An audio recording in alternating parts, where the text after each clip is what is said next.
I am so happy for this opportunity to talk briefly about this book. This book, I am proud of my ancestors. They overcame. The book is a celebration. It is a celebration of our ancestors' beauty, their resilience, their pride, their audacity for hope, strength, their contributions and their lives. Their lives were before as kings and queens, the resources on the continent, and then it goes on to talk about their enslavement and also their emancipation and contributions to the world and beyond. So it's really a celebration of African peoples around the world and contextualizing this history such that it instills pride and hope and resilience and beauty and courage in our youth.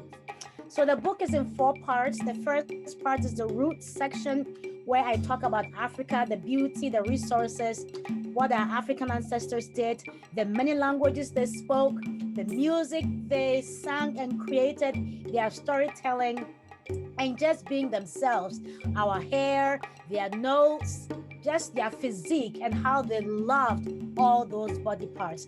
The second part is about their enslavement, how they were forcibly removed from the continent and brought across the Atlantic to the Americas, how they suffered, toiling and working hard, and how they contributed for this land, but also how they created new religions, music, foods, how they healed themselves, and how they sung music to instill pride, to celebrate themselves. Wade in the water, how they use these songs to build community as a way to help them to escape. Steal away, steal away. How even when learning to read was a crime, they found ways to learn to read. So how they overcame all the restrictions placed on them. The beauty of the struggle. I talk about that a lot. And then the third part talks about how they reinvented themselves from the enslaved to become lawyers, politicians, soldiers, architects, engineers, activists, explorers, doctors, and building wealth and laying the groundwork for all of us to benefit in the future. The new Negro, Black Renaissance, the Black Wall Street. Say it loud, they sang. I'm Black and I'm proud. So it's about being proud of our ancestors.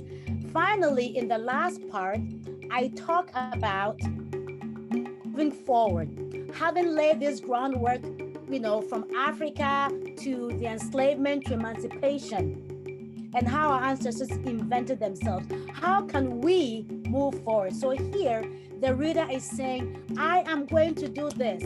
I am proud of my ancestors. I am going to educate myself. I am going to create a world of my own, such as my ancestors did.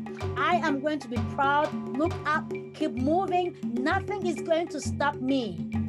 My ancestors' blood flow in me. I am just like my ancestors.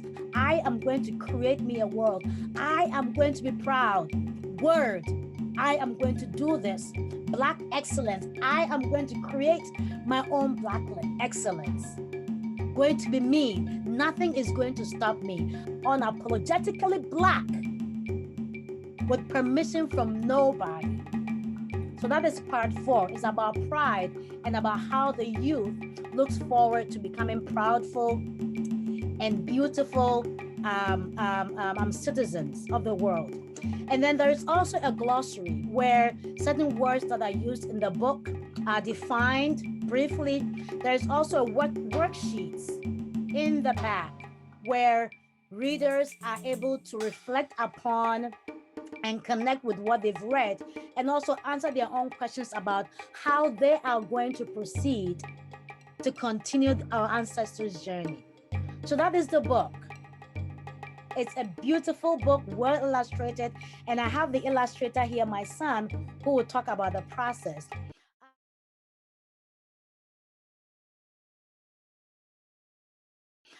The idea for this book came about, well, there are many reasons for creating this book. One of them came about because I had conducted some research at former slave dungeons where, in order for me to experience the traumatic livelihood that our ancestors went through, I had someone shackle my wrists, my neck, and my ankles. And I sat in those spaces 4 hours each time, twice a week for 5 months in these dark spaces, living in these spaces, being starved, not having food to eat, not having places to urinate, and just being sad, emotionally traumatized, allowed me to get a sense of what the ancestors went through. I had conversations with them. I asked them questions. How did you survive? What did you do? Who, what, when, why? How did you manage this? And I also had conversations. So I put all this into poetry. I created music, I created dance, and then I put all this into a stage production called Walking with My Ancestors, which I'm still touring with right now. But I also wanted something for the youth because I think this is important information for our youth. So I created this platform. I wanted to write a book that was appropriate for them, for elementary school children, the junior high, high school, and even college students. One that tells the story at their level, that is not too technical, but easy enough, but at the same time, teach that same history, that story. So that is one of the reasons why I created this book, to use my experiences in the dungeons into a book form. I was also, secondly, my other reason for writing this book was because I was reading the books that my children were bringing home about Black history. It was not enough. It was skewed, scanty, discouraging, and demoralizing. It almost always started with the enslavement of our Africans. Nothing about the beauty of Africa, the accomplishment, the resources of Africa, none of that. The beauty of Africa, their resilience, right, and their pride. And it felt to me that that history was not enough to instill pride in us, in our youth, because our youth deserve more. And so I went about writing something that tells the full story, starting from Africa, the homeland, looking at the past experiences, the past glory, what they had before, and how they were able to still adapt and reinvent themselves in the new world, creating themselves anew, right? And changing the world basically with their many accomplishments. So it also has had to do with what the kids, our students, were being taught. How they were being taught was not enough. It was just demoralizing and not encouraging enough. And I wanted to instill pride and courage in our youth, which they need so badly these days, right? And so that is another reason why I created this book.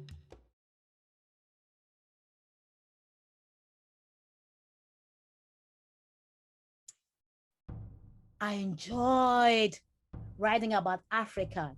I enjoyed writing about our ancestors' resilience, their pride and creativity. I enjoyed the challenge of having to write for a younger audience. That was a beautiful challenge. I enjoyed collaborating with my son, Kojo, the illustrator. He did beautiful, he did very well. So I'll let Kojo talk about his process, watching him come up with new ideas of how to put the words that were on the page in an image format was just amazing to watch. I enjoyed that a lot. So Kojo is here. He will talk about his process and what this meant for him. Kojo? Yes, so what I enjoyed about the process was the actual beginning to the end of the drawing. So coming up with the ideas, the inspiration, sketching, making rough sketches, then inking the drawing, then double inking it so that's bolder, then coloring it and mixing colors. I enjoy mixing colors a lot because sometimes when I'm drawing, I feel like I repeat the colors. So I like to add my own type of twist to it. I also like seeing what worked and what didn't. Some some of the drawings weren't really related to the words and some were. And seeing the two together, you really had a blueprint of how the book where it was going. And other people's point of view on the drawing. If I didn't do it this way or that way.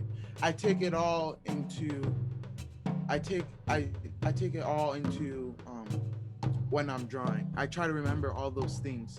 So it's basically the whole, like I said, the whole process of me drawing, and yeah, that's what I would enjoy the most about it. Yeah, and I enjoyed watching him come up with all these different images that I couldn't myself come up with. So it was just great having that collaboration and working with Kojo. And he drew some beautiful drawings, which you would find in the book.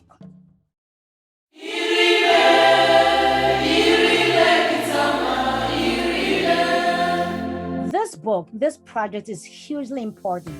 It is hugely important to instill pride in our youth. Many of our youth feel disillusioned, dropping out of school, having no sense of pride in themselves, not seeing themselves in the content that's being taught in the classrooms about our history, about inventions, architectures, these explorers. And so this book just touches on that to instill pride in our students. They need to know that our history is not about shame, right? Because oftentimes the books that come out and the content that's been taught, that is what comes across: shame, enslavement, shame. No, we are more than that. Our youth are more than that. So this book is basically a narrative of beauty, a narrative of resilience, a narrative of pride.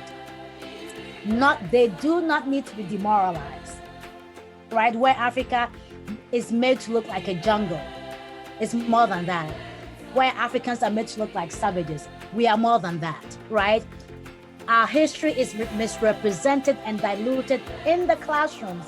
And so this book helps to fill the gaps, the beauty, the resilience, the pride, all of that, right? How they got here, where they came from, and to allow them to connect with that past, that yes, we come from greatness. So we can be great. We must be great. That is very important. We come from a people with history, with a history of excellence, resilience, pride, creativity, and beauty. A people do not give up, no matter what. Our ancestors overcame. We are proud. So I wanted to create this narrative pride for our youth to move on, because they can succeed and they will succeed just as our ancestors did, against all odds. It encourages them to be proud of who they are, of their ancestors. When you fall, you get up and keep moving. This is very, very important for our youth. We need to sit them down and tell them how important they are, where they came from greatness, and to walk with the greatness with their heads up, not allowing anybody to tell them otherwise, because they are great. They are made to be great, destined to be great. So this book is critically important and necessary for our Black youth. Our Black youth need something, a lot, to help them to move forward. And this book is the starting point. It helps fills that gap. So this is a very important text.